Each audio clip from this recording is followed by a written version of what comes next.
Bonjour à toutes et à tous, bienvenue Bonjour. dans ce webinaire. Salut Cédric. Hello. Et alors, écoutez, on est très content parce qu'il y a manifestement un intérêt très grand pour l'IA, parce que vous êtes déjà nombreux là, déjà participants. Il y avait beaucoup d'inscrits. Donc c'est très intéressant. Alors, comme il y a beaucoup d'inscrits et qu'on voit que le compteur monte de participants assez vite, on va juste attendre quelques petites minutes avant de vraiment commencer le webinaire. Donc, en gros, on commencera à 34, 35 au maximum. Vous avez, pour patienter, un petit sondage pourra commenter avec Cédric. Donc normalement, vous avez un petit onglet sondage et comme ça, vous avez quelques petites questions qui nous permettront aussi de savoir, de mieux vous connaître et de mieux peut-être aussi orienter notre discussion au fur et à mesure. Donc n'hésitez pas à répondre. Ça peut être très intéressant d'avoir votre vision et vos attentes. Et donc là, bah, écoutez, on est déjà à plus de 60, donc ça monte vite. Donc on va attendre encore quelques minutes, euh, puisque, comme je l'ai dit, il y a beaucoup d'inscrits.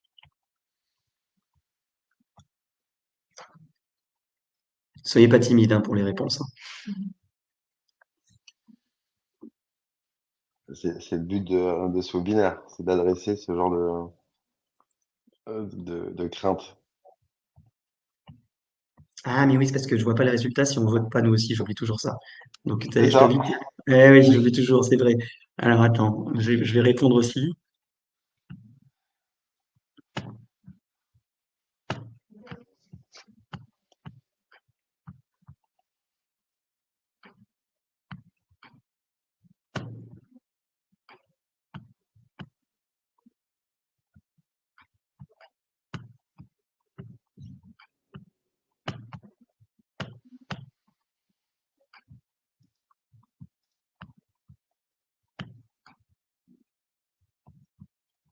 Eh ben, intéressant, hein, intéressant.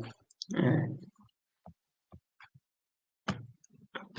il y a un deuxième sondage, effectivement. Donc intéressant de voir les premiers résultats. Donc on va attendre encore 2-3 minutes hein, parce qu'on voit que le compteur continue à monter et après on va se lancer, je vous rassure.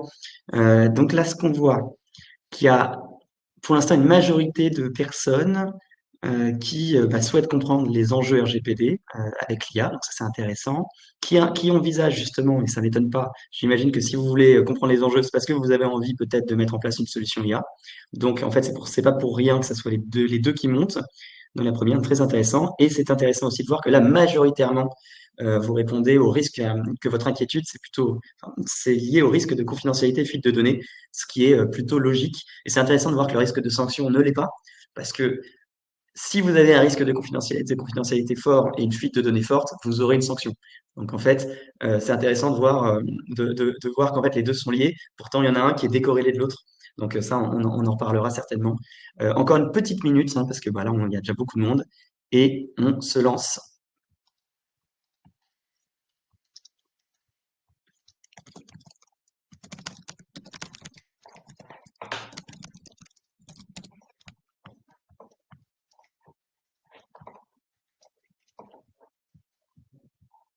Allez, ce que je te propose, Cédric, c'est qu'on va commencer, en sachant que, de Allons-y. toute façon, il y a la petite présentation du début, obligatoire, évidemment. Euh, et donc, juste pour commencer, un petit point qui est quand même toujours très intéressant de savoir, c'est que c'est pas la RGPD, pardon, c'est le RGPD. Alors, avant, on posait cette question dans le sondage. On a arrêté, c'était très marrant parce que tout le monde se trompait globalement. La majorité des gens pensent à la RGPD. C'est normal. C'est juste pour bien vous expliquer, pour bien lancer les webinaires. En fait, c'est le RGPD parce que c'est un règlement européen. On parlera après de concrètement ce que ça veut dire dans quelques slides. Mais voilà, sachez que c'est pas la réglementation, c'est le règlement général pour la protection des données. Voilà, ce petit tips qu'on aime bien avoir, surtout qu'il y a beaucoup de gens qui vont dire, ah, moi, je maîtrise la RGPD. Bon, on sait qu'a priori, problème. Alors, on va parler de plein de choses. On a entre guillemets que 1 heure et même 55 minutes maintenant. Il y a beaucoup de choses à dire. Donc, on va essayer bah, de tout traiter. En plus, évidemment, un point que j'ai pas dit, n'hésitez pas, vous avez un chat. N'hésitez pas à poser des questions dans le chat avec Cédric. On va regarder au fur et à mesure. Et dès lors qu'il y aura des questions auxquelles on pourra répondre tout de suite et auxquelles on pourra répondre, n'attendez pas la fin du webinaire. Au contraire, nous, on va être en discussion avec Cédric. On va essayer de prendre les questions au fur et à mesure. Et ça va permettre donc, peut-être aussi de répondre à des questions, des problématiques concrètes que vous avez. Donc, n'hésitez pas. Là, vous voyez à peu près tout ce qu'on va traiter, mais concrètement, on va essayer de parler de toute la vision RGPD et IA, et donc tout ce que ça implique, notamment même pour la suite, pour tout de suite et pour le futur. Hop. Alors, petite présentation rapide. Je commence par moi, c'est pas très poli, je suis désolé Cédric. C'est pas Euh, grave. Alors, donc nous, on est DPO, on est DPO externalisé. Donc ça veut dire, ben, je pense que globalement les gens savent que mais c'est la personne qui va représenter une structure auprès de la CNIL et l'accompagner dans sa mise en conformité, et notamment dans la mise en conformité des outils aussi IA. Vous voyez, aujourd'hui, on est le deuxième DPO de France, on a 420 clients, dont des clients connus, dont évidemment Equine Solutions. L'objectif, hein, c'est d'accompagner tous les clients de A à Z dans leur mise en conformité, avec toujours nous un expert dédié qui est juriste ou ancien avocat spécialisé dans le domaine. À toi. Ok. Côté Iguane Solutions, en fait, on est une société née en 2000. Pour la petite histoire, le premier gros projet qui est né au sein d'Iguane, c'est Dailymotion, que tout le monde connaît. Enfin, je pense que tout le monde a pu l'oublier entre-temps, mais historiquement parlant, Dailymotion, c'est né chez Iguane. Iguane est une spin-off enfin, Dailymotion est une spin-off d'Iguane. On est spécialisé dans tout ce qui est management d'infrastructure. Ça fait donc 25 ans maintenant qu'on exerce ce métier. On a des clients emblématiques qui sont nés chez nous, type Dailymotion, Deezer, Molotov TV pour ceux qui utilisent. Et depuis maintenant 4 ans, on s'est penché sur l'IA, d'abord sur l'IA pure, c'est-à-dire comment intégrer de l'IA dans des fonctionnements d'infrastructure. Et depuis un peu plus de 2 ans, sur l'IA générative. Et on n'a pas réinventé le métier, on a juste transposé ce qu'on savait faire depuis 20 ans sur le management d'infrastructure de GenAI. Donc, il y a d'autres questions, Merci je pourrais beaucoup. répondre, mais ça cadre Exactement. l'entreprise. Et donc, alors, ce que vous avez compris, alors ça va pas du tout être modeste de ma part, mais vous avez compris que vous avez la chance d'avoir deux experts totalement différents qui normalement ne se parlent pas. C'est-à-dire une personne qui maîtrise plutôt la technique, une personne qui maîtrise plutôt le juridique. Et donc, on va essayer justement d'avoir les deux mondes et de voir que les deux mondes coexistent et qu'ils doivent justement, qu'ils ont ils doivent mettre leurs forces ensemble pour faire quelque chose d'intéressant. Bon, on va commencer par un petit peu de juridique quand même, très rapidement. Et encore une fois, n'hésitez pas à poser des questions dans le chat, hein. Au contraire, c'est ça qui rend aussi la discussion très intéressante. Alors, je fais un rapide focus sur le RGPD, très rapide, parce que je pense que globalement, tout le monde sait de quoi on parle. Mais donc, le RGPD, pourquoi on dit un règlement européen? Pour que tout le monde sache bien, c'est qu'en fait, un règlement européen, c'est comme ils le disent dans la série Parlement. Je ne sais pas si vous l'avez vu là sur France Télévisions. Je ne vais pas faire de publicité, mais ils disent ça à ce moment-là. Il y a le petit junior qui arrive au Parlement et puis son parlementaire qui lui dit, ah non, en fait, le règlement, on dit règlement parce que c'est une loi fédérale, mais ça fait peur aux gens, donc on dit règlement. C'est à peu près ça. C'est-à-dire qu'en fait, un règlement européen, c'est une loi fédérale européenne. Elle s'applique partout, pareil, dans toute l'Union européenne. Et le RGPD considère que l'Union européenne a des frontières. On en parlera tout à l'heure beaucoup. Beaucoup de gens connaissent le sujet de transfert en dehors de l'Union européenne. C'est lié à ça. Il y a vraiment des frontières. Donc on voit l'Union européenne comme si c'était presque un État fédéral, en tout cas sur le volet RGPD, hein. Donc le RGPD, c'est la même chose en France, en Allemagne, en Italie, en Roumanie, en Bulgarie. Voilà. Il peut y avoir des micro-différences liées aux décisions des autorités, mais concrètement, c'est la même chose. Et c'est tout l'intérêt d'harmoniser les règles. Et on voit que d'ailleurs, c'est un peu cocorico, un peu la fierté de l'Union européenne, parce que ça a pris un peu partout. On voit effectivement au Canada, ils viennent de mettre en place un copier-coller du RGPD, enfin depuis quelques mois. En Suisse, depuis septembre dernier, un copier-coller du RGPD, etc., etc. On voit que ça prend très fort aussi parce que le RGPD, c'est la protection des données. Ça, c'est important. On voit bien que c'est écrit dans le slide que c'est indispensable à la société démocratique, à une société démocratique. C'est indéniable et ça a été créé dans ce sens-là. Le but, c'est de protéger les données des citoyens au sein de l'Union européenne. Je viens de vous le dire. Évidemment, on dit RGPD, dit souveraineté numérique. Je pense que beaucoup de gens en parlent et on va beaucoup en parler avec Cédric, puisque c'est l'un des enjeux de l'IA aussi. Et oui. Euh, et évidemment, on voit qu'il y a des enjeux géopolitiques et on voit que ça pose des problématiques, notamment avec des outils, puisqu'aujourd'hui, du moins ceux dont on parle beaucoup, ce sont des outils qui sont essentiellement américains, essentiellement situés aux États-Unis ou chinois. Voilà. Donc, quid de tout ce qui se passe? Donc, des données qui sortent de l'Union européenne, alors que je vous ai dit tout à l'heure que normalement c'était interdit. Petite chose, c'est que vous voyez dans le slide, on parle d'accord d'adéquation et de clause contractuelle. C'est quoi? C'est que, oui, le principe, c'est que les transferts en dehors de l'Union européenne sont interdits, principe, mais on peut les encadrer avec des exceptions, des contrats.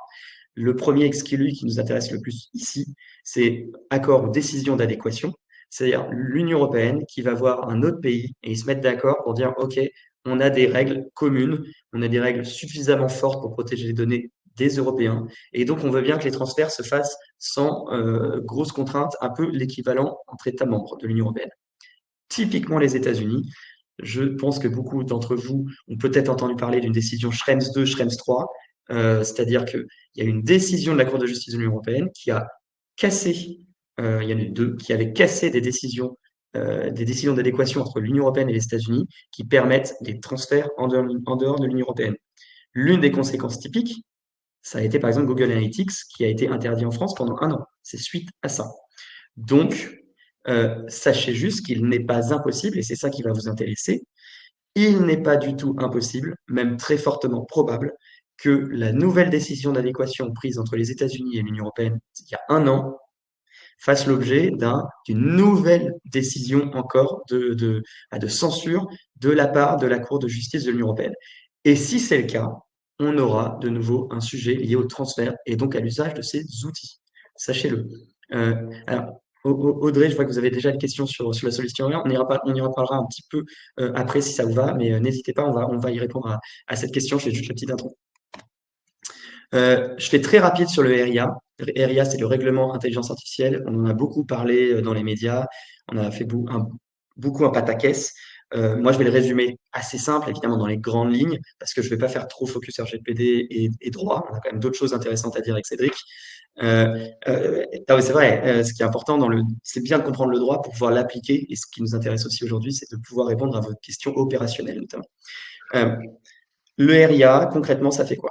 Euh, Vous avez avec le RGPD des obligations de faire des analyses de vos traitements et de vos services. On appelle ça une analyse d'impact notamment. Ça permet de voir si c'est dangereux ou pas dangereux de mettre en place tel ou tel traitement. Et ça permet aussi, il y a aussi une autre analyse qu'il faut faire en amont avant de réaliser son traitement. C'est ce qu'on appelle du privacy by design. C'est-à-dire que lors de la conception de votre outil, vous devez vérifier que ça respecte le RGPD. D'accord? Et donc, ça veut dire quoi? Ça veut dire qu'il y a des critères à respecter. Si je ne les respecte pas, ça ne marche pas. C'est quoi le rapport avec le RIA? C'est que le RIA, il vous a un peu mâché le travail. Il vous a dit, typiquement, euh, tel traitement, tel type d'IA, il n'est pas dangereux. Tel type, oui, mais ça ne veut pas dire qu'il ne faut pas après faire des analyses, hein, bien sûr, pour qu'il ne reste pas dangereux. Mais dans les grandes lignes, il n'est pas dangereux. Par contre, tel traitement, typiquement, le traitement qui se passe en Chine, hein, Big Brother, où j'utilise des caméras pour voir tout le monde et faire des notations des gens, évidemment, c'est niet d'office. En fait, on l'aurait su en faisant ces analyses prévues dans le RGPD, mais il vous mâche le travail, il vous dit en fait, ça, c'est pas possible. Voilà, c'est niet. Et il vous rajoute quelques petits points en disant il faut juste être un peu plus fort, par exemple, dans la transparence, dans la formation et compagnie. Mais concrètement, en fait, c'est comme si c'était le RGPD, qu'on y avait rajouté des précisions pour dire, OK, il y a tout le RGPD qui s'applique à tout.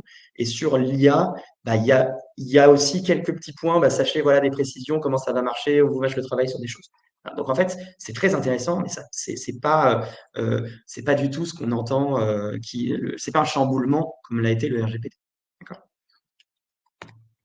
Donc là, vous aurez de toute façon le slide, donc c'est ce que je viens de vous dire. Je vous laisserai le regarder. Bon, c'est pas ce plus intéressant. Bon, voilà, on va s'intéresser à ce qui est le défi majeur. Je voudrais juste, avant répondre à la question d'Audrey.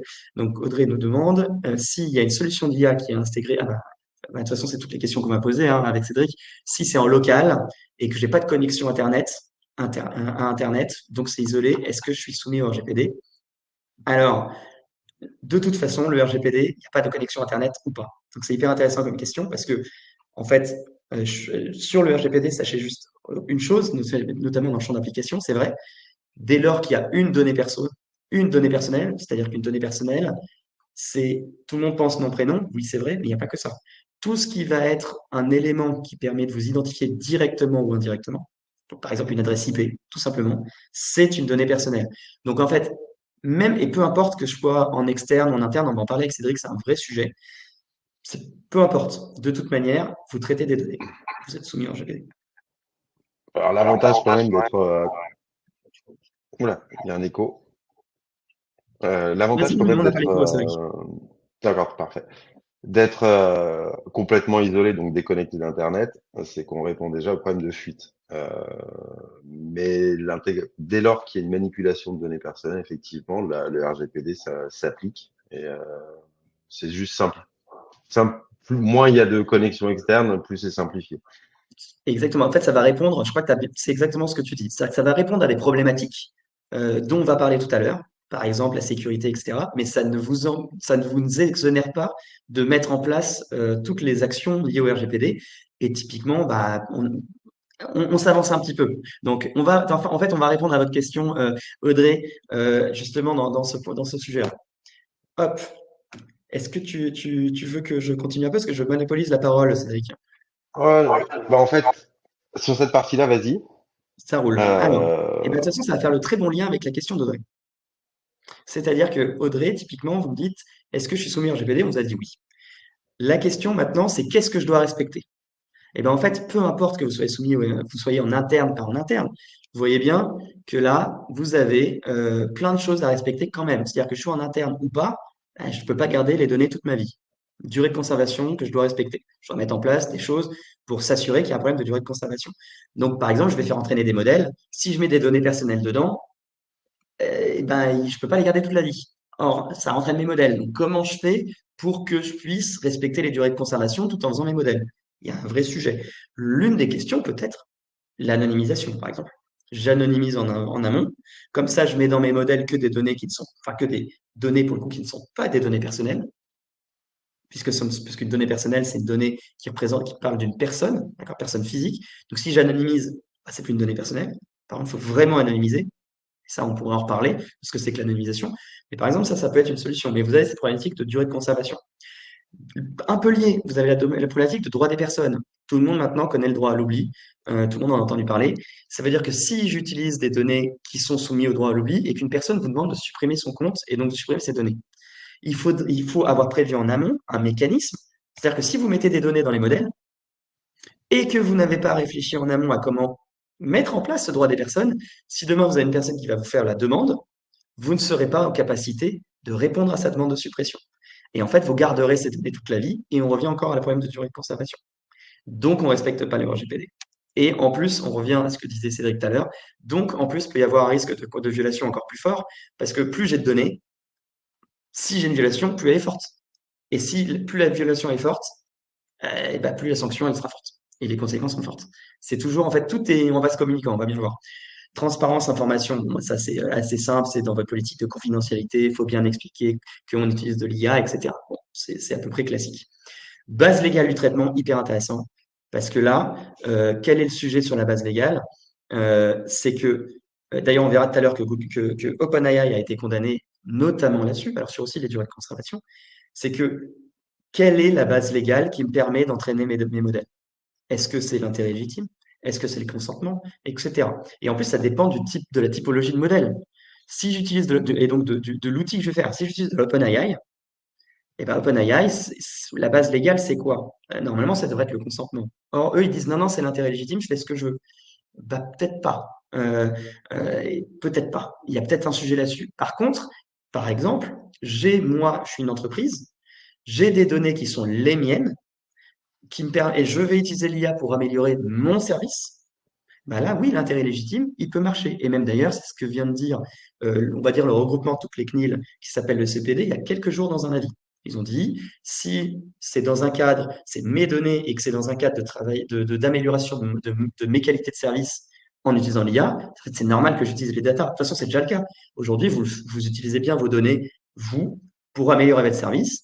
C'est juste que peut-être vous ne le mettez pas dans l'IA. L'IA, là-dessus, n'est qu'un outil. Donc, ça marche. L'exemple le plus parlant là-dedans, c'est dans toute entreprise qui gère des CV, notamment, imaginons une ESN ou une boîte de consulting qui a énormément de bases de CV. Il y a deux options pour traiter ces données. C'est soit quelqu'un prend à la main et passe des CV en vue pour rechercher le profil, soit utiliser une IA qui va aller détecter le profil le plus en adéquation avec la mission qui est à mettre en face. Donc, c'est remplacer l'IA ne va pas remplacer l'être humain, c'est juste accélérer son travail et améliorer l'interface homme-machine. Mais ça reste Exactement. de l'amélioration d'usage. Mais et en fait, c'est hyper intéressant, important que tu dis ça, parce que c'est normal que ça impressionne tout le monde, l'IA. C'est vrai que ça va quand même être un bond technologique, mais finalement, je vais être dans les grandes lignes, je vais choquer beaucoup de monde. C'est fondamental, c'est super, c'est génial. Mais si on regarde de manière très froide juridique, c'est un outil parmi tant d'autres qui permet d'améliorer, par exemple, mon service ou d'avoir d'autres connaissances. Et donc ça, il faut en avoir conscience, parce que et ça explique la légalité de la base légale. Finalement, il y a déjà plein d'outils qui nous permettent d'améliorer notre capacité de travail. En fait, ça en est un autre, juste plus performant. Je vois qu'il y a plein de questions, c'est top. On finit juste ça et on répondra à plusieurs questions. Euh, donc, l'utilisation de la data pour être les modèles, donc ça reprend tout ce qu'on a dit tout à l'heure, mais il y a des principes dans le RGPD comme la minimisation des données. C'est-à-dire que est-ce que je peux tout prendre? Est-ce que je peux prendre que une partie? Et il faut bien s'assurer de tout ça. Par exemple, quelles données je peux prendre? Ça, j'adore cette anecdote, je l'ai dit à Cédric, mais c'est par exemple, on en parlera plutôt dans les biais. Alors, on en parlera dans les biais parce que c'est là qu'on va en parler, mais vous allez voir, par exemple, sur l'utilisation de la data, si on l'utilise mal avec des biais, on peut partir sur des points discriminants. Donc, par exemple, il y a aussi toutes ces analyses qu'il faut faire. Et puis, il y a le point dont tout le monde parle, évidemment, qui est le transfert de données hors UE, puisque les data, c'est le fuel. Les moteurs, ils sont pas forcément en Europe. Donc, en fait, il faut envoyer le fuel en dehors de l'Union européenne. Et ça pose des problèmes. Et on revient sur ce que je vous disais tout à l'heure. Aujourd'hui, globalement, ça marche. S'il y a la décision dont je vous parle qui est à peu près à 95% sûr qu'elle tombe, la question c'est quand. Euh, et ben ça va avoir un impact là-dessus. Faut en avoir conscience. Donc il vaut mieux prévenir, et d'ailleurs c'est aussi l'objectif de ce webinaire, c'est vous expliquer en tout cas quelle est notre vision à nous de ce qu'on voit et ce qu'on pense prévenir. Alors juste pour les durées de conservation, est-ce que c'est 5 ans? Ben, non. Non, Ouda, merci pour la question. 5 ans, c'est vraiment la durée. En fait, chaque donnée a une durée de conservation. Enfin, pardon. Les durées de conservation, elles sont liées aux finalités déjà. Donc, chaque finalité peut avoir une durée différente et elles sont peut-être liées aussi aux typologies de données. Je vous donne un exemple. La vidéosurveillance, on a le droit de les garder que 1 mois. Les CV, on a le droit de les garder que 2 ans. Des données dans le cadre de mon service, ça peut être 5 ans. Mais 5 ans, c'est la durée de prescription. Donc, en fait, c'est pas vraiment la durée, c'est une durée de prescription. Vous avez la durée de base, la durée de prescription, et après, ce qui peut se passer après, par exemple, l'anonymisation. Donc, en fait, c'est ça qui est compliqué avec les durées. C'est qu'en fait, il y en a plein. Et donc, en fait, il faut voir toutes les données que vous avez, enfin, que vous pouvez utiliser. C'est-à-dire qu'on va, si on veut faire un modèle, on va regarder les critères, on va regarder les données, et on va voir quelle sera les durées applicables à chacune. Et c'est ça qu'il faut mettre en place. Alors, je suis désolé, on ne pourra pas répondre à toutes les questions. Euh, Elles sont donc, très bonnes pourtant. ouais, elles sont Franchement, top. Ouais, ouais, merci beaucoup. Mais ça voit que non, ça me fait j'adore la question de Barbara. Bah, vas-y, vas-y. Légalement, je sais pas y répondre, mais Ah, le côté d'entraînement d'une donnée, enfin d'entraînement d'un modèle de données pour une prestation et que on le réentraîne, donc en fait on- on passe son temps à améliorer la pertinence du modèle. Euh, la personne responsable du traitement de la donnée, en fait, c'est votre client, si je dis pas de bêtises, c'est votre client qui vous délègue le traitement de cette donnée. Mais sur la responsabilité juridique, je sais pas me positionner. ouais, bah, alors, bonne question. Effectivement, est-ce que je suis responsable de traitement de sous-traitant? Bah, en fait, ça dépend, c'est pas lié à la réutilisation. Donc, elle est intéressante, votre question, parce que, en fait, c'est pas lié à la réutilisation, c'est lié à votre activité en tant que telle. Encore une fois, l'IA, c'est qu'un outil. Je ne sais pas ce que vous faites, Barbara, comme activité, mais par exemple, si on prenait, pour vous donner un exemple d'exemple de ce que c'est qu'un responsable de traitement et un sous-traitant, le responsable de traitement, c'est par exemple l'employeur. parce que c'est lui qui décide s'il a envie d'employer des gens et qui définit les modalités de travail, etc. Le sous-traitant, c'est son SIRH, par exemple, qui va utiliser. Donc, le but du sous-traitant, c'est celui qui traite les données pour le compte de son client. Et donc, par exemple, s'il met en place de l'IA, ça sera le sous-traitant. Et prenons aujourd'hui beaucoup de choses qui se passent. Nous, par exemple, on a des outils, on a pas mal de clients aussi qui utilisent de l'IA. Ils vont, par exemple, il y a de plus en plus ces outils-là. Par exemple, on connecterait à la présentation et à la fin, via l'IA, ça vous fait un compte rendu de tout ce qui se passe et de tout ce qu'on s'est dit de manière ordonnée. Bah, ça, c'est un sous-traitant qui utilise l'IA. Mais vous voyez que c'est pas la réutilisation du modèle. La réutilisation du modèle, c'est autre chose. Par contre, un point important, très important si vous êtes sous-traitant, enfin dans les deux cas en fait, mais essentiellement si vous êtes sous-traitant, parce que si vous êtes responsable de traitement et que vous réutilisez les modèles et que vous les réentraînez, on est dans la base légale je vous disais tout à l'heure, qui est c'est l'intérêt légitime, c'est pas grave. Si je suis sous-traitant, c'est pas mes données. Donc la base légale, ça peut pas être l'intérêt légitime de réutiliser les données comme ça, n'importe comment. Donc, et vos clients, ils voudront pas. Et vos clients, ils ont un droit de regard. Donc là, vous avez un enjeu business fort. C'est-à-dire que si vous faites des bêtises là-dessus et que vous n'êtes pas en capacité de démontrer à vos clients que vous faites bien les choses, il pourra vous dire demain, je ne veux pas utiliser le service. Ça, faut bien avoir que les gens aient conscience d'un point. Nous, on le voit très fort. Et Cédric, il l'a vu sans la vision légale, mais il l'a vu. C'est pour ça ils se sont positionnés depuis 4 ans dessus. C'est que vraiment, il faut que tout le monde ait conscience de ça. C'est que quand on est sous-traitant, vos clients ont un droit de regard sur ce que vous faites et sur vos propres sous-traitants. Comme vous ne mettez pas en place, vous, en tant que, disons, si vous mettez en place de l'IA via API avec un ChatGPT, un OpenAI, pardon, un Google Gemini, enfin peu importe, votre client, il a le droit de vous dire je ne suis pas d'accord. Ou votre prospect, c'est encore pire. Il a le droit de vous dire je ne veux pas. Et comme je ne veux pas, je ne te prends pas. Ou alors, soit tu changes tout, et après tu viens me voir. Sauf que dans ce cas, il faut quand même tout changer, ça demande quand même de l'argent. Donc, il faut le prévenir, ça. Et vraiment, les gens ne se rendent pas compte aujourd'hui que il y a un phénomène. Nous, on le voit avec nos 400 clients. Tous, ils ont essayé de mettre de l'OpenAI et d'aller voir après des grands comptes. Ils ont dit, ah, bah, OK, c'est quoi tes prestataires, tes sous-traitants? Ah, tu utilises OpenAI? Bah non, je veux pas. Soit tu changes pas. Soit je te prends pas. Donc là, le risque, il est même pas de sanction. Parce que dans tout ce qu'on voyait, il y avait des risques de sanction. On n'a pas mis ce risque-là parce que je pense que vous ne vous rendez pas compte. Il y a un risque business hyper fort. Si vous ne faites pas attention à ça et que vous ne pouvez pas en capacité de démontrer à vos clients que vous n'avez pas de blanche, et bah, typiquement, des solutions internes, on en parlera tout à l'heure avec Cédric, peuvent être une solution pour montrer pas de blanche à vos clients, vous ne vendrez pas, ou beaucoup moins. Hein, vous vendrez peut-être à des petits comptes parce qu'ils n'auront pas de DPO. Dès que vous allez arriver à moyen et grand compte, ça sera à peu près fini. Alors, on l'a dit, je ne vais pas revenir 10 000 ans dessus, mais il y a quelques semaines, et d'ailleurs, comment dire? Ah, hop, pardon, tac. 15 millions d'amendes pour OpenAI par l'autorité italienne. C'est pas pour rien, c'est pour tout ce qu'on a dit tout à l'heure. En fait, OpenAI, il y a des problèmes de formation, il y a des problèmes de base légale, parce que c'est pas leurs données en fait qu'ils vont réutiliser, hein, et puis ils vous demandent pas si tu as le droit, s'ils ont le droit de le faire. Il y a plein de sujets. Et donc, ils ont eu 15 billions. En fait, finalement, ce qui est intéressant dans cette décision, c'est que clairement, ils disaient à OpenAI, si tu changes pas drastiquement, tu vas être interdit. Donc là, il y a même un sujet business pour OpenAI, hein, parce qu'en plus, après, bah, ça se déploie au sein de l'Union européenne. Là, c'est la CNIL, c'est la CNIL italienne, mais il y a d'autres enquêtes qui sont en train d'être mises en place par les autres autorités, et elles aiment bien se copier. Donc ça peut se multiplier, et ça peut mener à d'autres choses. Hop, à toi, Cédric. Alors, avant de rentrer dans le vif du sujet, il y a des chiffres qui sont assez parlants. Aujourd'hui, en 2023, puisque ça reste les derniers chiffres officiels, les investissements en IA, c'était quand même 2,5 milliards de dollars.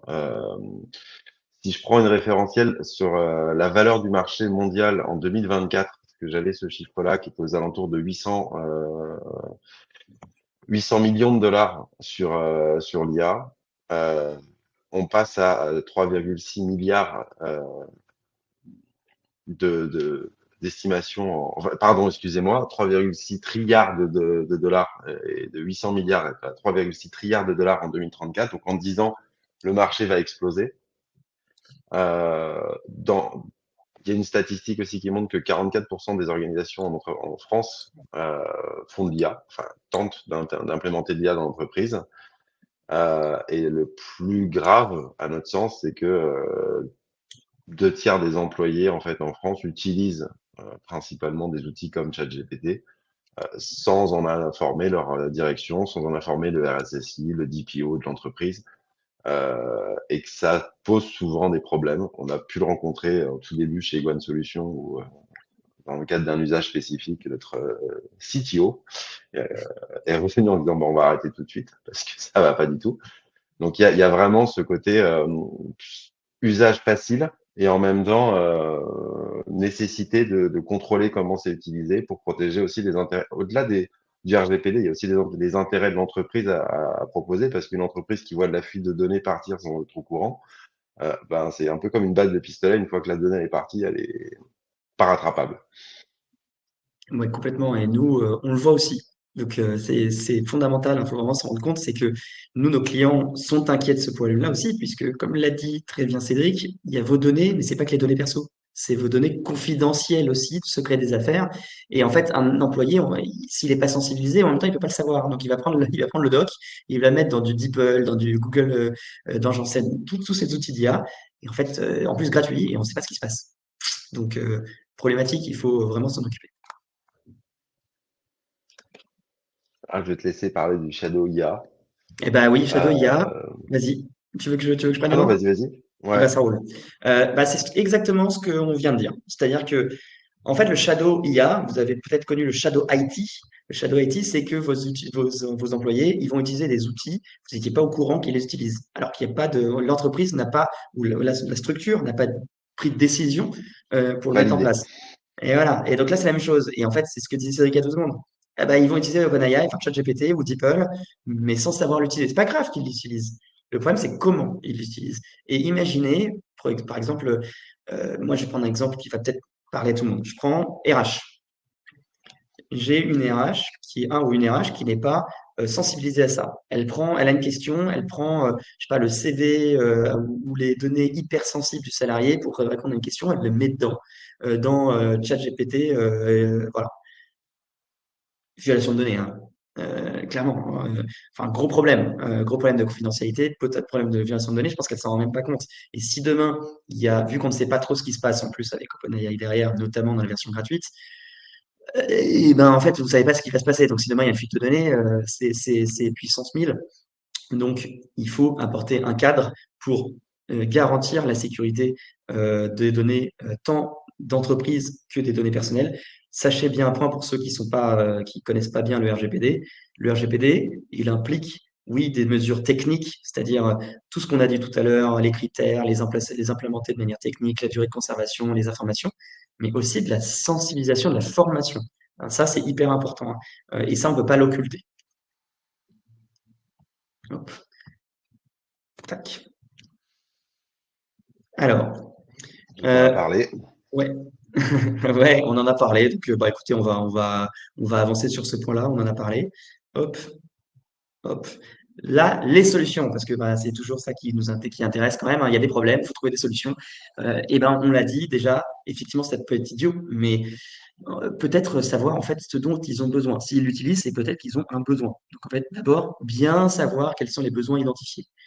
Sensibiliser les équipes, comme on l'a dit, sur les risques et pourquoi le but n'est pas de leur dire il faut pas le faire et je vais te taper sur les doigts si tu le fais pas. Non, c'est tu peux le faire si tu le fais bien, parce que sinon, voilà les risques. Et les risques, ils sont pour tout le monde. Et ils sont même à titre personnel. Ce qui est intéressant avec le RGPD et l'IA, c'est que comme ça touche à tout le monde se sent concerné à raison, parce que en fait, toutes nos données, elles sont utilisées par tout le monde. Eh ben, en fait, c'est un bon moyen de sensibiliser les gens et c'est un bon moyen de leur faire comprendre les problématiques, puisqu'il y a vraiment, on a forcément plus empathique avec soi-même. Et donc ça, il y a un vrai, on peut vraiment jouer là-dessus dans la sensibilisation. Et après, bah, si vous avez identifié les besoins, bah, effectivement, vous pouvez proposer des outils. On disait tout à l'heure qu'il y a peut-être des outils où il y a peut-être des propositions de valeur qui vous permettent d'avoir des outils conformes. Donc là, pour le coup, bah, je vais faire ma pub, mais il faut mieux avoir un expert qui vous permet de savoir ce qui est conforme ou pas conforme. Euh, et ça vous permet donc de choisir ces outils. Et après, vous avez aussi donc des encadrements possibles. C'est-à-dire que nous, par exemple, ce qu'on fournit, c'est ce que vous voyez là, une charte IA, qui n'est pas notre idée, hein, c'est l'idée du DRH d'un de nos très gros clients qui l'a identifié il y a déjà au moins 1 an. Donc, excellente idée. Et après, il y a plein de DRH qui ont eu la même problématique. Donc, nous, on a mis en place une charte IA qu'on va intégrer au RI, au règlement intérieur, et donc qui s'applique, ou à la charte des systèmes d'information qui est intégrée au règlement intérieur et donc qui est contraignant. Parce que il faut sensibiliser, et évidemment, si on n'écoute rien de ce qu'on nous dit, malheureusement, hein, il faut aussi prendre des sanctions. Attends, je regarde juste, je vois qu'il y a des questions. Vous recommandez quoi comme modèle grand public? Ah, ah. Euh, alors ça, on va en parler juste après, promis, parce que justement, ça va être les points avec Cédric, on va vous expliquer les solutions qu'on voit, hein, ce qui se passe. Donc Guillaume, on va vous répondre dans pas longtemps. Et Raphaël, avec quelle solution d'IA nous pouvons travailler sans risque de fuite de données? En fait, c'est un peu la même question et c'est normal que vous l'ayez. On va vous répondre dans quelques minutes. Je t'en prie, Cédric. Alors, les risques qui ont été identifiés, il y en a beaucoup, hein, mais principaux. Le premier, c'est le phénomène d'hallucination. Je pense que tout le monde a entendu parler, notamment à la sortie de ChatGPT. Pour tous ceux qui sont sur LinkedIn, je pense que vous êtes nombreux. Vous avez pu voir des posts qui se sont démultipliés sur les réponses absurdes que pouvait apporter ChatGPT dans ses premiers modèles. Euh, y a une chose qu'il faut pas non plus oublier, hein, c'est que si la donnée rentrée, donc si votre question est mal formulée ou n'est pas compréhensible par un modèle qui n'a pas d'intelligence, on parle d'intelligence artificielle, on va revenir aux bases. ChatGPT, quand vous lui posez une question, il comprend pas la question, il comprend pas sa réponse. Donc il n'y a pas d'intelligence en soi, ça n'est que de la statistique du prochain mot. Donc c'est des modèles mathématiques complexes, hein, des réseaux de neurones qui créent des modèles qui exécutent des modèles mathématiques complexes, mais il n'y a pas d'intelligence. Euh, donc le premier truc, c'est en fonction de comment vous formulez votre réponse, de votre question, vous obtiendrez une réponse qui sera plus ou moins satisfaisante. Les modèles les plus récents ont vraiment amélioré cette partie-là, parce que c'est de l'entraînement continu, et donc les nouvelles versions des modèles s'améliorent vraiment. Le phénomène d'hallucination, c'est quand vous posez une question, par essence, ChatGPT est censé vous apporter une réponse. Si la réponse n'est pas disponible, à ce moment-là, il va avoir tendance à imaginer et inventer. Donc, potentiellement, avoir une réponse qui va tendre vers de l'absurdité parce qu'on attend une réponse dans un cadre à peu près défini. Si lui, par rapport au prompt, est parti dans une autre direction, bah, ces statistiques vont lui imposer de écrire une réponse qui va pas vous satisfaire et qui va potentiellement être, les gens disent débile, mais c'est pas en rapport avec la question finalement. C'est le phénomène Et ça peut même, d'hallucination. tu vois, j'ai un exemple qui m'est arrivé l'autre jour, Cédric, hyper intéressant en juridique. On avait une Mhm. question sur une durée, justement, une durée spécifique. On demande à ChatGPT pour la trouver plus vite. Il nous dit A. C'est bizarre qu'il dise ça. On lui demande, il dit B. On lui dit OK, donne-nous la source. Il donne la source, le texte, et en fait, quand on va dans le texte, il ne disait pas ça. Il disait C. Donc il y avait vraiment, je pense que c'est bien ça, hein, tu parles de phénomène d'hallucination un peu, hein, Mhm. et finalement, donc il faut faire très attention à ça, il faut savoir utiliser l'IA, ça fait partie aussi de cette sensibilisation. Par exemple, nos équipes, qu'ils utilisent pour leurs questions de ChatGPT, ça ne dérange pas. Par contre, déjà, il n'y a pas de données de nos clients dedans, jamais. Mais en plus de ça, vous voyez bien les réponses. Si jamais on dit une truc, quelque chose voilà, de débile, comme tu le dis, hein, c'est juste faux. Et vous imaginez, on va dire quelque chose de faux. Donc il faut toujours vérifier l'info. Pour répondre à Raph, concernant les stratégies de mensonge, en fait, sont des biais qui ont été introduits dans certains modèles qui visent justement à permettre d'orienter une conversation. Je ne sais pas si vous avez testé ChatGPT 4o, qui est l'un des derniers, enfin, qui est aujourd'hui la dernière version de ChatGPT. Euh, Plus vous rentrez dans la discussion avec elle, avec lui, enfin avec cette IA, plus vous aurez l'impression que vous pouvez l'amener dans la direction que vous souhaitez. Mais en fait, c'est juste des inférences qui ont lieu au fil des prompts, où il garde en mémoire le fil de discussion et il va interagir avec ce fil de discussion en mémoire. Donc, il va prendre en considération la discussion en cours pour enrichir et apporter des réponses additionnelles dans l'échange. Euh, Ça peut amener sur des stratégies de mensonges qui sont valides dans le sens où moi ça m'est arrivé de faire des tests pour rigoler, de lui poser une question, il me dit non t'as tort et puis je lui expose moi mon argumentaire et à la fin il me dit ouais t'as raison et en fait il faudrait aller dans ce sens-là pour corriger. Mais ça veut pas dire qu'il a raisonné, ça veut juste dire qu'il a pris en données des statistiques de mots qui sont les attentes de mes réponses en fait. Donc il y a aussi ce biais-là de se dire bah, je biaise moi-même le modèle parce que je le force à orienter sa réponse. Et oui, et pareil, je me permets de compléter parce que j'ai deux exemples hyper parlants de ce que tu dis aussi en juridique et qui va vous montrer pourquoi il faut faire attention avec le RGPD aussi. Et tout ce qu'on vous dit là est fondamental. En fait, l'IA, ça existait, enfin, il y avait déjà quand même des choses qui existaient avant. Et il y a presque 10 ans, Amazon voulait faire de la sélection automatique de CV.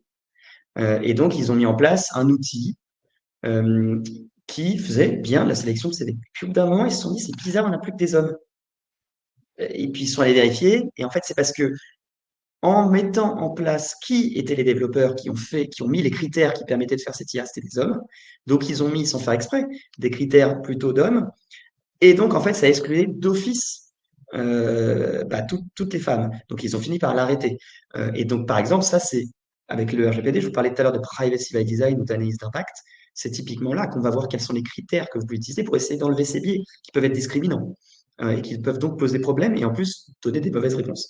Il y a cet exemple qui est intéressant, l'autre exemple qui est d'ailleurs un peu lié, c'est que je m'étais dit, bon, vous avez compris, comme je suis dans le RGPD, forcément l'Union européenne, j'aime bien. Et donc je m'étais posé la question, j'avais demandé à ChatGPT, c'est quoi premier marché, le premier marché mondial, c'est quoi? En sachant que je connaissais les réponses. Pour le coup, si vous ne le savez pas, c'est clairement l'Union européenne, hein. C'est 450 millions d'habitants qui ont un haut niveau de vie. Euh, et puis, comme c'est les Américains qui l'ont fait, ChatGPT il me dit, bah non, il me dit, c'est les États-Unis. Et après, on revient à ce que disait Cédric. Je lui dis, t'es sûr? Je lui explique, en lui expliquant machin. Ah bah oui, c'est vrai, en fait, c'est l'Union européenne. Et comme ça a été fait par des Américains, il y a forcément le biais américain. Et en fait, ces biais, ils existent très vite si on ne fait pas attention. Donc, il faut faire attention à tout ça. Il y a un autre exemple qui est très bête. Aujourd'hui, il y a un vrai biais d'évaluation des modèles. On en parlait, quel modèle choisir. Si vous demandez à un modèle de définir quel est le meilleur modèle pour répondre à telle problématique, les biais pour qu'il s'auto-sélectionne en fonction de ces modèles-là, en fonction des objectifs, vont de 3 à plus de 30%. C'est-à-dire que un biais à plus de 30%, ça s'appelle plus un biais, c'est une déformation de l'évaluation. Et donc, si vous demandez à ChatGPT de valider ou d'évaluer les réponses que peuvent apporter Claude, Gemini ou autre, et lui-même, bah, il aura tendance à privilégier forcément la réponse qu'il a apportée, puisque ça correspond exactement à son modèle de raisonnement. J'adore ce point, c'est hyper intéressant. Et ça montre tout ce qu'on vous dit depuis tout à l'heure, la sensibilisation des équipes. Parce que vous voyez bien qu'il n'y a pas, même pas qu'un problème de confidentialité et de violation de données, il y a d'abord même un problème de qualité de service. Parce que si vous basez sur des réponses fausses, bah, en fait, vos employés vont peut-être dire des bêtises et donc faire des bêtises. Donc il faut faire attention. Ça ne veut pas dire que c'est pas super, les gars, hein. C'est super, mais il faut le savoir l'utiliser. Tu veux peut-être parler de Ouais, la propriété intellectuelle? le dernier point, c'est la propriété intellectuelle, où on l'a expérimenté côté Iguane, dans nos phases de test. Euh, Premier modèle qu'on a utilisé, c'était GitHub Copilot. Donc l'outil de développement l'outil pour les développeurs basé chez GitHub, où concrètement, quand vous mettez du code source de votre entreprise sur GitHub Copilot, il y avait en tout cas à l'époque où donc il y a moins de 2 ans de ça, hein, il y avait aucune certitude sur le fait que votre propriétaire, enfin, votre code source, vous le donniez pas à GitHub. Donc aujourd'hui, il y a plein de cases à cocher. On va le voir plus tard. Il n'y a pas de preuve d'exploitation des données. L'histoire a montré quand même que il y a un terme marketing qui dit que quand c'est gratuit, c'est toi le produit. Ça s'avère très souvent vrai. Et quels que soient les usages d'environnement gratuits qui ont été faits, il y a toujours derrière un modèle économique qui doit naître sur l'intelligence artificielle. Ça reste l'exploitation de la donnée. Merci beaucoup. Hop. Alors, Là, on va rentrer plus justement on On va vient d'en commencer parler. vraiment, voilà, ouais, on vient d'en parler, effectivement, et là, on va vraiment s'intéresser aux questions qu'il y a eu depuis, que vous attendez toutes et tous. C'est mais quand je fais alors? Et qu'est-ce que je fais? C'est quoi la bonne manière de faire et qui est recommandé, que nous, on vous recommande vraiment fortement. Tu veux commencer? Je compléterai moi après sur les points. Le premier, alors là, c'est vraiment le modèle d'intégration et de déploiement d'IA en entreprise. On ne parle pas encore des SaaS, Software as a Service.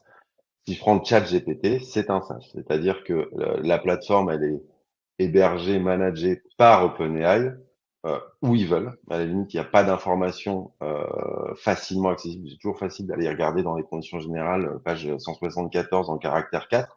Vous aurez l'information à un moment donné ou à un autre. Mais aller accéder à l'information, c'est pas hyper simple, sachant que ce sont des zones aujourd'hui géographiques. Hein. J'ai lu un article hier très intéressant qui expliquait que les incendies en Californie étaient dus à l'utilisation de l'IA puisque la consommation d'eau des data centers était extraordinaire et qu'il y en avait beaucoup trop en Californie par rapport à leur capacité à réserve d'eau disponible. Mais donc il y a ce côté de j'utilise un SaaS, c'est un peu comme quand je vais au restaurant, je vais vraiment j'y vais pour m'asseoir à table, prendre mon assiette, ma fourchette et attendre que la nourriture arrive dans mon assiette. Ce qui se passe en cuisine, ça me concerne pas du tout. Euh, donc on va parler là de plus de manières de déployer des solutions d'IA qui sont un peu décorrélées des SaaS. Donc, vous avez la première solution qui est la plus sécurisée. On en parlait tout à l'heure. Si je le fais déconnecté d'Internet, on a des cas d'usage aujourd'hui nous, chez Iguane où les plateformes qu'on déploie ne sont même pas connectées à Internet. Donc, le risque de fuite il est plus complexe. Vous avez un contrôle total sur la donnée. Ça ne vous dispense pas du respect du RGPD, mais vous avez au moins ce contrôle total sur la donnée. Vous savez qu'elle, sans votre accord, elle ne peut pas partir. Les clouds souverains, ça rejoint assez le on-premise parce qu'aujourd'hui, quand vous êtes, si vous allez sur des environnements qui sont réputés SecNum Cloud 1, 2, 3, 4, il y a beaucoup de certifications. C'est simplement être déporté l'environnement pour pas vous en occuper, mais assurer que cet environnement est sécurisé. Après, ces deux autres domaines, vous avez les modèles qu'on appelle open source, donc qui sont ouverts à la communauté et qui sont en libre accès. Qui dit accès libre, dit il y a aussi un risque de biais parce que il y a des inférences qui peuvent, enfin des interférences, pardon, je vais pas tromper de mot, qui peuvent avoir lieu. C'est un peu comme le code open source. Ça a des gros avantages en termes de sécurité parce que comme c'est soumis et ouvert à la communauté, les développeurs peuvent participer à son amélioration. Mais ça a aussi le risque de pouvoir présenter quelques biais s'il y a des contributeurs mal intentionnés. Le closed source, qui est plutôt les environnements édités, enfin proposés par des éditeurs, là c'est aujourd'hui principalement ce que proposent les concepteurs et les gens qui entraînent des LLM, donc les modèles. Ça va être un environnement qui est maîtrisé avec des méthodes d'entraînement qui sont obscures, euh, des, euh, des données sources sur lesquelles on n'a pas forcément la main. Alors ça protège la propriété intellectuelle, ils peuvent être mis en accès libre, hein, mais eux ils se protègent au niveau en interne. Maintenant, on ne sait absolument pas comment fonctionne. Je prends l'exemple encore une fois de ChatGPT. Le modèle GPT-4o, si quelqu'un a la source exacte d'information pour me dire il fait ne serait-ce que sa taille, le nombre de paramètres qu'il contient, ce n'est pas une donnée publique. Un peu comme quand on achète un iPhone, on ne sait pas combien il y a de gigas de RAM dedans. Mais c'est un peu la même histoire. Bah, aujourd'hui, ChatGPT, on estime, il y a des estimations qui sont faites, que ça fait 200 milliards de paramètres. Mais ça n'est pas une donnée qui est communiquée par l'éditeur. Mhm. Ouais, c'est hyper intéressant. Et en fait, ce que moi je vois au niveau juridique, euh, c'est que donc justement vous avez la possibilité de soit faire prendre par API quelque chose qui existe déjà. J'aimais bien ton analogie avec la cuisine. C'est-à-dire que donc soit en fait effectivement je me connecte directement et en fait parce que en fait, là, dans toute l'assistance, globalement, personne ne va faire de l'IA en tant que tel. Vous n'êtes pas des créateurs vous n'êtes pas des Mistral, des OpenAI ou des Google. Ce que vous voulez, c'est soit l'utiliser, donc ça on en a parlé, il y a les outils tout à l'heure, soit mettre en place des fonctionnalités qui vont utiliser l'IA. Et là, bah, vous avez en fait deux choix. Vous avez le choix soit de vous connecter à une API, quelque chose qui existe déjà, qui a chopé plein de données, bah, comme l'OpenAI, ou alors de ne pas vous connecter à ces choses-là et de la travailler vous-même sur vos propres data. Nous, ce qu'on constate, je vous disais tout à l'heure, le sujet sous-traitant, pas sous-traitant. Si vous êtes déjà, vraiment, il faut distinguer ça, en tout cas sur le volet euh, juridique, qui aura une conséquence business. J'insiste vraiment dessus. Si vous êtes sous-traitant et que vous voulez mettre en place des solutions d'IA, le risque, il est d'abord business. Parce que si vous vous connectez à l'OpenAI ou je ne sais quoi, vous avez quand même beaucoup de chances que vos clients, au bout d'un moment, ils vous disent niet. Et donc là, vous aurez mis en place peut-être des outils pendant des années qu'il faudra redéployer et donc il faut mieux prévenir en amont. En plus, le problème, et ça, c'est vrai que tu m'avais bien expliqué la dernière fois, bah, c'est que c'est vrai que dans OpenAI, on va avoir on va avoir la recette de tikka masala et un peu les bases du RGPD. Mais en fait, par exemple, bah, pour faire du RGPD, voilà, la sauce tandoori, oui, j'aime bien la nourriture orientale, le Je couscous, vois pas. voilà, bah, pour le RGPD, ça ne m'apporte rien. Par contre, si je la mets chez moi, je dis ça sous le contrôle de Cédric si je dis pas de bêtises. Si je la mets chez moi, donc j'utilise par exemple un open source, je le mets chez moi, soit dans mes serveurs, soit chez un prestataire, mais c'est moi qui contrôle. Euh, Au début, c'est peut-être pas, il y a moins de données, il n'y a pas toutes ces recettes-là, tout ce qu'il y a derrière. Donc forcément, c'est un peu moins puissant au début. Mais c'est pour ça que je dis sous ton contrôle. On Mais en va le fait, voir. après, C'est la partie qui est juste après, en fait. ah oui, j'avance. Bon, désolé, mais ah bah, c'est pas grave, je suis lancé. Là, en tout cas, là-dessus, on changera un peu. Et en fait, je vais, moi, par contre, entraîner mes modèles avec mes données. Donc déjà, je contrôle tout ce que tu as dit, je contrôle tout. Mais en plus, je mets mes données. Donc en fait, bah, au début, bah, peut-être au début, il y a le temps de les entraîner, mais très vite, je vais avoir des résultats beaucoup plus puissants. Et typiquement, bah, en fait, pour nous, société, c'est beaucoup plus important. Et en plus, là, vous n'avez plus de problème business. Là, vous n'avez pas le problème d'une potentielle censure par vos clients.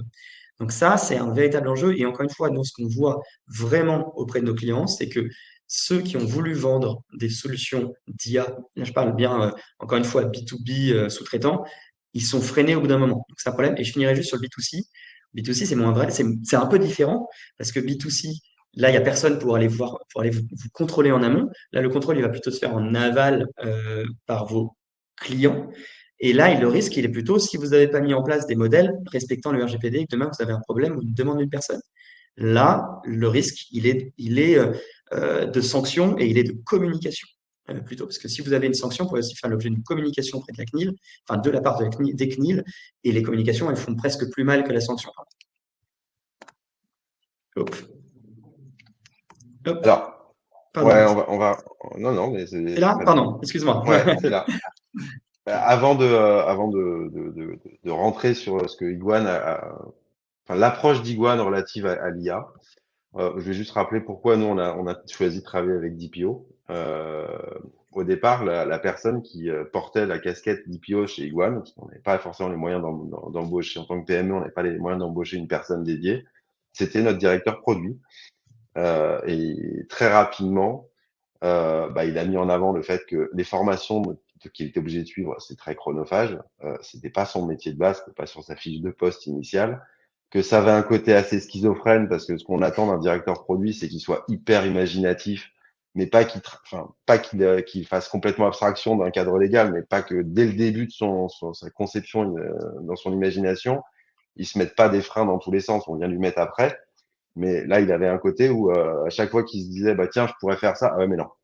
Avant même de se dire, est-ce qu'il y aura une manière, parce que encore une fois, une personne qui est juste formée sur la partie d'IPO n'a pas la compétence d'un avocat ou d'une société qui est spécialisée dans cette partie-là et qui va être plutôt, et moi j'aime bien cette partie, cette approche de dire le juridique, ça doit être un facilitateur de business et pas un frein au business. Et à ce moment-là, bah, on doit pouvoir se tourner vers des conseils dont c'est le vrai métier et qui vont nous aider à rester dans la conformité en mettant des garde-fous, mais sans mettre des barrières très très très très vite pour limiter et interdire finalement l'innovation. Donc, il a rencontré de ces problèmes, il a commencé à faire une veille, il a échangé beaucoup avec, avec d'autres prestataires. Je trouve que c'est Diplo, c'est Comment? la deuxième société en France. Donc, ils seront peut-être un jour les premiers, mais pour l'instant, enfin, il y a d'autres acteurs sur le marché.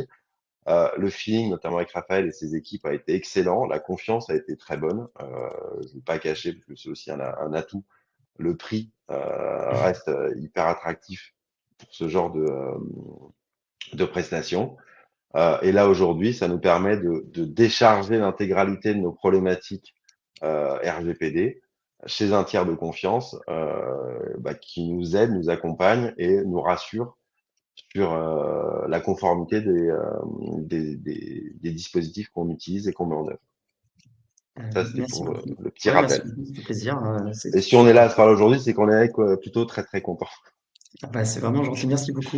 Non, c'est toujours plaisir. Et c'est vrai que c'est la meilleure publicité. Merci beaucoup. Et ce qui est effectivement, moi, il y a deux trucs que tu dis qui se trouvent très très parlant et très vrai. C'est le côté indépendance. En fait, l'indépendance, en fait, elle est nécessaire. C'est sûr que c'est mieux d'avoir une personne externalisée. Et tu disais tout à l'heure, effectivement, non, le but n'est pas de freiner le business. Au contraire, c'est on nous donne un problème, on nous donne le résultat, et en fait, il y a plein de manières d'arriver au résultat via le juridique pour faire les choses ceinture et bretelles. Et finalement, ce qu'on voit, et on en revient à ce que on disait depuis tout à l'heure avec, et c'est par rapport à toutes les questions sur est-ce que j'utilise du grand public, du modèle grand public, etc. Est-ce que je suis sous-traitant, pas sous-traitant? Tout ça, en fait, sont des enjeux business qui peuvent avoir un impact très fort sur le business. Et nous, en plus, on le voit avec l'impact de nos clients. C'est pour ça que ce qu'on vous dit, c'est tout à l'heure, warning, si vous voulez mettre en place de l'IA et que vous le faites via de l'OpenAI, que vous êtes sous-traitant. Si vous n'êtes pas sous-traitant, c'est pas grave. Si vous êtes sous-traitant, attention. Et si mettez en place de l'IA et que vous êtes responsable de traitement, attention aux biais, attention aux critères que vous allez mettre en place, attention aux durées de conservation, parce qu'en fait, on a tendance, et je finirai là-dessus sur ce point, on a tendance à penser que le juridique, c'est un peu, c'est en kikine et qu'en fait, il n'y a pas de sujet derrière. La réalité, c'est que c'est comme une assurance. Vous sortez, peut-être que avec votre voiture, pendant 10 ans, il s'est rien passé. Sauf que si vous avez un accident, vous n'avez pas d'assurance, c'est le problème. Bah là, c'est pareil. Et en fait, les sanctions, elles sont quand même élevées. Et au-delà des sanctions, il y a en fait un risque business très fort, comme je l'ai dit. Euh, alors, la première question que moi je pose toujours, et j'aime bien la question de Mélanie, on y reviendra juste après parce que c'est un cas d'usage qu'on a mis en œuvre pour un client qui est nommé, donc qui s'appelle EasyBourse, qui appartient au groupe La Banque Postale. Euh, donc on va vraiment répondre à cette question de manière détaillée. L'usage en fait de l'IA, faut bien la qualifier. C'est quoi? Est-ce que c'est basé sur de la donnée publique? Donc moi, j'aime bien citer un exemple qui m'est très personnel et qui est vraiment mon quotidien en ce moment. J'ai une petite fille de 2 ans qui adore les histoires le soir, mais tous les soirs et qui se lasse très vite de la même. Donc moi, au bout d'un moment, j'ai une imagination peut-être forte, mais j'atteins mes limites. Donc tous les soirs, en fonction du temps que j'ai, en fonction de ce qu'elle me demande comme sujet, bah, je demande à ChatGPT de m'écrire une histoire qui va parler de pingouins, qui va parler de poules, qui va parler de choses, qui doit durer tant de temps. Donc, en général, c'est 10 minutes, mais des fois, j'ai que 5 minutes, donc je lui demande de le faire en 5 minutes. Et il me crée une histoire en 1 minute, même pas, hein, c'est quelques secondes. Et je lui lis mon histoire. Ça, c'est de la donnée publicitaire. Il y a rien de confidentiel. Pingouins, les poules, enfin, il y a pas de risque dessus. Ça se base sur de la statistique, encore une fois. Donc, je lui donne des mots-clés et après, il va me créer un contenu autour. Là-dessus, j'ai aucun problème.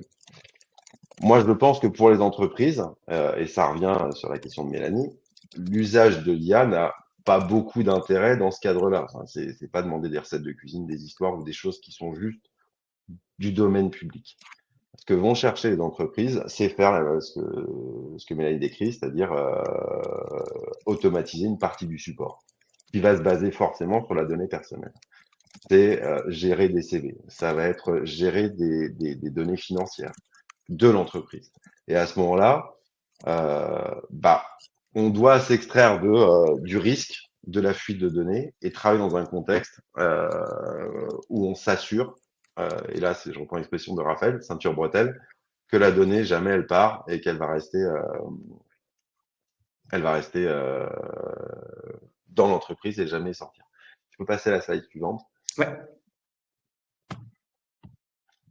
Alors ça, là je vais parler, moi je sors de la partie publique, je vais rester sur la donnée d'entreprise.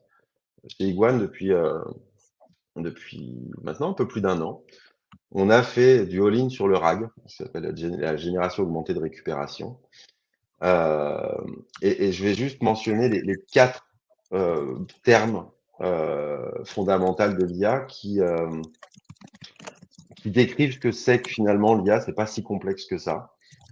Euh, la partie la plus difficile finalement, ça va être celle du milieu, c'est la base de données vectorielle de l'entreprise. Pourquoi? Parce que quand vous voulez travailler sur la donnée de l'entreprise, vous devez vectoriser une base et donc prendre l'intégralité des données sur lesquelles vous souhaitez travailler et les monter en base de données. C'est la partie la plus critique parce que si vous avez des erreurs dans vos bases de données, euh, l'IA va raisonner à partir de données fausses. Vous biaisez vos résultats parce qu'elle ne saura jamais corriger la donnée d'entreprise. Si vous lui dites que Pierre, il s'appelle finalement Paul, il va être traité comme étant Paul et que son vrai prénom Pierre va disparaître. Si vous dites que Babar, c'est un chat, Babar, ce sera un chat, ce sera plus un éléphant. Enfin, il y a des données de l'entreprise, la base de données d'entreprise, c'est la partie la plus critique. Moi, ça fait 20 ans que je travaille dans l'Internet, ça fait 20 ans qu'on me répète que la valeur de l'entreprise, c'est sa base de données, ce sont ces données. C'est encore plus vrai, j'ai envie de dire, pour l'intelligence artificielle, dans le cadre où on souhaite la faire travailler sur la donnée de l'entreprise. Je pense que beaucoup d'entre vous ont entendu parler de l'embedding. Alors ça, alors le LLM, on en parlera en dernier, hein, mais l'embedding, c'est la transformation des données de la base de données en vecteurs numériques euh, par de l'inférence pour faciliter des recherches de similitudes. Je disais tout à l'heure, il n'y a pas d'intelligence dans l'IA. Zéro. Ce n'est que de la statistique. Et en fait, elle se traduit par l'interprétation de mots en vecteurs. Et derrière, pour évaluer la réponse qui va être communiquée euh, auprès de la personne qui a écrit son prompt, donc qui attend une réponse, c'est juste des mesures de similitude entre des données qui sont attendues et des distances vectorielles les plus courtes possibles. Donc il y a des gens beaucoup plus techniques, j'imagine, que moi dans la salle, mais l'idée c'est de s'adresser plutôt à des gens qui ne comprennent pas les fonctionnements de l'IA. Grosso modo, vous posez une question. Cette question, vous pouvez imposer que la réponse ne soit extraite qu'à partir d'un domaine défini, c'est-à-dire la base de données d'entreprise. Donc, il n'y aura pas d'invention. Je prends l'exemple encore une fois, des grands modèles comme Claude, ChatGPT, Gemini. Eux, ils connaissent l'intégralité de tout ce qui s'est passé pendant la Grèce antique parce qu'ils ont été nourris de milliards et de milliards d'informations. Donc, si vous leur demandez de vous faire un exposé sur la Grèce antique, ils sauront le faire. Si vous travaillez uniquement sur la base de données vectorielle de l'entreprise, le LLM, il va jamais vous répondre en prenant en considération ce qui a pu se passer il y a 5000 ans. Il va se baser uniquement sur la donnée de l'entreprise. Donc, euh, des rapprochements de similitudes vont avoir lieu. Et derrière, le LLM, voilà, c'est vraiment ce qui est écrit, il va prendre en contexte les données extraites de la base de données et produit lors de l'inférence du modèle des réponses en langage naturel. Parce que quand on arrive sur des mesures de similitude entre des vecteurs, ce qui ne sont que des nombres, si le LLM, enfin si la réponse à votre question c'était du code binaire, hein, limite, ce serait pas très compréhensible. Donc le LLM à ce moment-là ne va servir qu'à traduire finalement le produit de la réponse attendue et pas se servir de sa base de connaissances pour apporter la réponse. Quand vous faites appel à ChatGPT, vous faites en direct, vous oubliez la base de données de l'entreprise, vous oubliez l'embedding, vous pouvez éventuellement faire ce qu'on appelle un mini RAG, parce que si vous y prenez, là c'est quelque chose qu'il ne faut pas faire, mais une RH qui prendrait le contrat de travail d'un employé en disant le contrat il fait 74 pages, parce que dans ma boîte j'ai des contrats complexes, euh, c'est quoi la période de préavis si je veux le virer? Je prends un exemple qui est très bête, mais j'ai déjà vu faire. Là, à ce moment-là, ChatGPT va se dire, bon, bah, je dois travailler dans ce document pour aller extraire la réponse. Donc, il va aller faire son mini-RAG, il va vectoriser et il va prendre votre question. Donc, il va traduire la question en vecteur et il va le rapprocher de la donnée qui est disponible, donc le contrat de travail du salarié.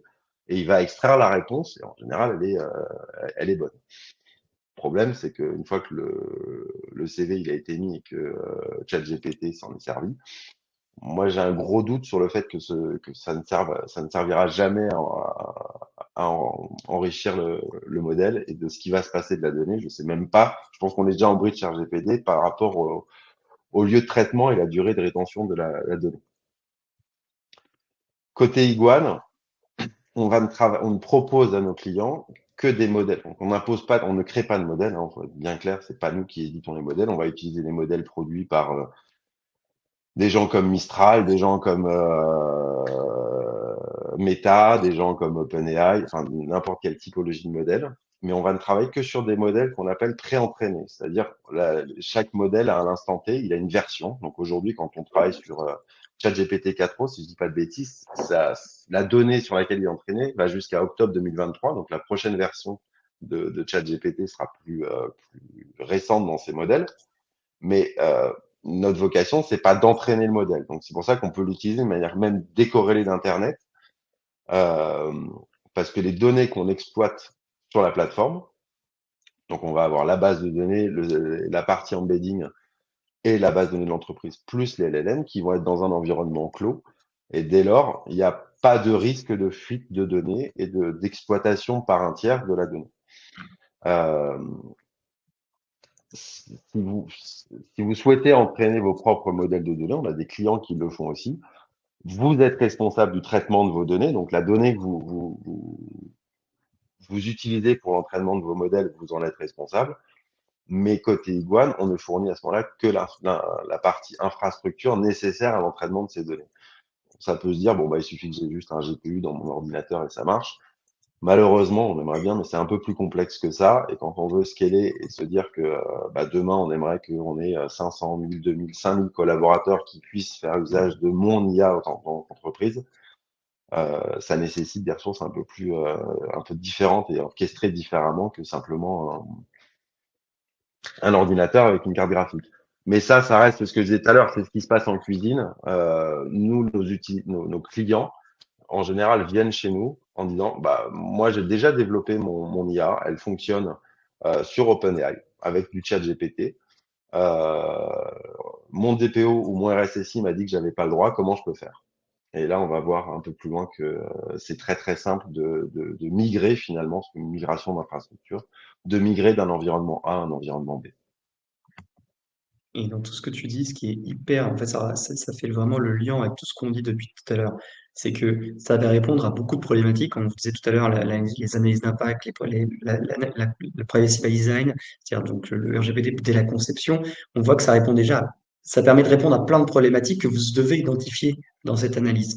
Ça n'empêche pas, par contre, après, que vous devez, quand vous le mettez en place, euh, éviter tous les biais, on le disait tout à l'heure, bien choisir les critères, les durées de conservation. Voilà, je ne vais pas y revenir, mais ça permet déjà de répondre à un certain nombre de points fondamentaux et de rassurer vos clients. Donc ne l'oubliez pas ça encore une fois, si vous êtes sous-traitant, c'est vraiment un enjeu business fort sur le long terme. Et n'oubliez pas, s'il y a les transferts de données aussi, qu'est-ce qu'on a dit tout à l'heure? Il y aura certainement une décision de justice de l'Union européenne qui arrivera en 2025 ou 2026 ou plus tard, mais je pense que ce sera 2025, qui pourra interdire totalement l'utilisation enfin le fait qu'il y ait des transferts et donc l'utilisation de tous ces outils peut-être américains, API et compagnie. Alors, est-ce que on pourrait me dire oui, mais ça va pas s'arrêter tout de suite? Peut-être pas, dans l'absolu, on va pas venir vous contrôler tout de suite, mais par contre, vos clients, c'est eux le sujet. Vos clients, ils vont peut-être vous demander tout de suite, ah, je suis pas d'accord, qu'est-ce que tu fais pour ça? Est-ce que tu vas changer? Je te laisse un délai parce que sinon, moi, je suis en danger. Et encore une fois, je reviens au problème business. Alors, euh, il- on va vous répondre, Guillaume.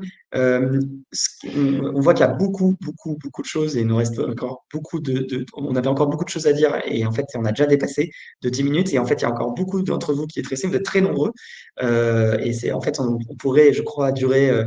encore des heures en fait. Et c'est vrai qu'on malheureusement on n'a pas pu développer tous les thèmes, mais je pense que vous avez globalement l'essentiel. Le reste était plutôt aussi sur notre vision du futur.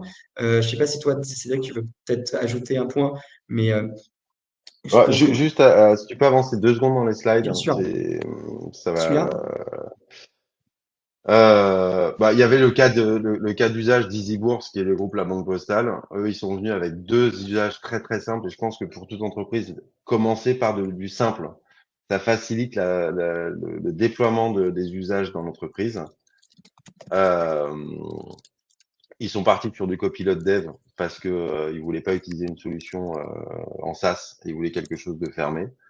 Et la gestion de mail client. Donc grosso modo aujourd'hui, enfin jusqu'à présent, ils recevaient 200 mails par jour à peu de clients qui sont sont des questions en fait relatives à leur portefeuille d'actions boursières. Donc c'est vraiment de la donnée confidentielle et très personnalisée. Euh, on a mis 2 heures à mettre en place la solution demandée, sachant que derrière monter les données relatives à ses clients, ça a pris quelques secondes, hein. Donc la création du RAG, en l'occurrence la base de données qui sert au RAG, elle a pris vraiment quelques secondes, moins de 20 secondes. Les résultats, c'est le copilote dev, l'amélioration de la qualité du code. Il a fait sur une partie de son code une montée de PHP 7 en PHP 8. Ils ont fait ça à deux avec l'intégralité des tests de régression derrière. Ça a pris moins de 2 jours. Donc un gain de temps assez phénoménal. Sur un côté métier, la gestion de mail client, bah en fait, comme les mails arrivent et que la personne qui doit répondre au mail, quand elle ouvre son mail, la réponse est pré-générée et euh, qu'il n'a plus qu'à valider la réponse, ben, il a multiplié par 5 le nombre de mails. Je ne sais pas si c'est par 5 parce qu'ils arrivent à traiter 100% aujourd'hui des mails par jour, ou c'est juste parce que les gens prennent plus de café, mais moi, j'ai toujours dit que travailler avec la gomme, c'était plus facile qu'avec un crayon, et quand j'ouvre mes mails et que la réponse est déjà pré-générée, et que j'ai plus qu'à valider le contenu, c'est quand même beaucoup plus agréable que de devoir ne serait-ce que réfléchir à comment je tourne ma réponse. Voilà, ça, c'est pour la partie des résultats. Et le deuxième point qui était intéressant, parce qu'on tu en veux que je parlait tout à passe? l'heure, ouais, juste un peu plus loin encore. Voilà, non, encore, Ici. voilà, juste après. Pardon, Après, là. Ici. non, après. Hop. Ah non, pardon, Non, non, je t'en reviens en prie. arrière. Reviens en Hop, arrière, hop, là. avant, hop. Non, Pardon. non, reviens en arrière. Ah! Enfin, je vais le dire en 2 secondes. Je sais plus où c'est, je sais plus où est le slide. Ce qui est important de comprendre, c'est que basculer d'OpenAI, de solutions qui tournent aujourd'hui de software, enfin de solutions logicielles qui marchent sur OpenAI, basculer chez nous, on n'est pas idiots, on s'est pas dit Hmm. qu'on allait forcer nos clients à réinventer la roue. C'était la modification de 3 paramètres: le modèle utilisé, l'URL et la clé d'API. Enfin, le nom du modèle, la clé d'API et l'URL. Donc, c'est des modifications qui s'implémentent en 3 minutes, concrètement. C'est rentrer dans les 3 paramètres. Et ça permet de basculer. J'aurais adoré qu'on ait beaucoup plus de temps pour parler des perspectives de l'IA à long terme. Bah, hyper Mais j'espère intéressant. que ça fera l'objet d'une prochaine discussion. Ah bah, avec plaisir. En fait, merci vraiment déjà Cédric pour ton intervention. Merci à toutes et à tous. Franchement, pour être transparent, on avait près de 90 personnes tout le long et franchement, vous êtes encore restés très très très très nombreux alors qu'on a tous très faim. Donc ça montre que vraiment c'est un sujet qui intéresse tout le monde. On pourrait en parler des heures et on a un côté frustration avec Cédric, parce qu'on en avait encore plein de choses qu'on voulait et on a essayé de résumer au maximum les points. Mais c'est vraiment un sujet passionnant qui touche tout le monde là avec vraiment l'opérationnel. Donc merci à toutes et à tous d'avoir été si nombreux et de nous avoir écoutés si longtemps. Pour Vincent, oui, si je me trompe pas, il y aura bien l'enregistrement qui sera envoyé. C'est bien le cas. On me Confirme. le dit on me le dit dans l'oreillette. C'est bon, il y aura bien l'enregistrement. Donc merci tout le monde. Passez une bonne journée. Merci encore Cédric et à très bientôt, hein, Cédric. Et pour Guillaume, malheureusement, Mistral aujourd'hui est beaucoup plus américain que français. Donc, quand ils ont mis leur siège social à Boston, ça s'est un peu arrêté. Tu m'étonnes. Je ne savais pas Voilà. celle-là, tiens, j'ai loupé cette info, donc hyper intéressant. Merci tout le monde, passez une très bonne journée et un peu en avance, un très bon week-end. À bientôt. Merci beaucoup. Au revoir. Et pour Mehdi, il n'y a pas de chat GPT en France. En Non, fait, je crois que le seul serveur de chat GPT aujourd'hui en Europe, c'est en Suède. voilà, tout est dit. Allez, au revoir. À bientôt. Merci.